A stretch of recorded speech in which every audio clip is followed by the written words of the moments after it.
अस्सलाम वालेकुम बच्चों, आज हम पढ़ेंगे ज़ुआत के बारे में।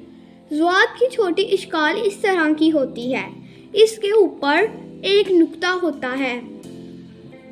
अब हम पढ़ते हैं ज़ुआत से बनने वाले अल्फाज।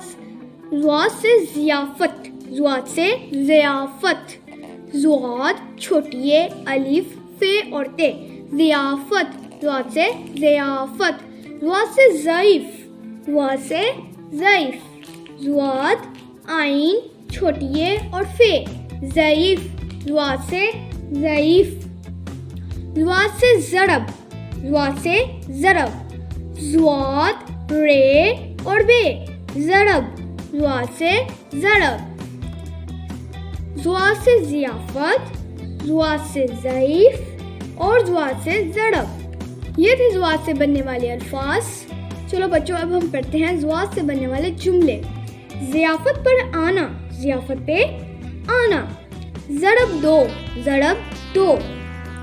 ये ज़ईफ़ आदमी है, ये ज़ईफ़ आदमी है। चलें बच्चों, फिर पढ़ते हैं। ज़ियाफ़त पर आना, ज़रब दो। ये ज़ईफ़ आदमी है। तो बच्चों, ये थे ज़ईफ़ से बनने वाले और ये थे ज़ुआत से बनने वाले अल्फाज और ये थे ज़ुआत से बनने वाले जुमले। आपने भी इसकी मशक अच्छे तरीके से करनी है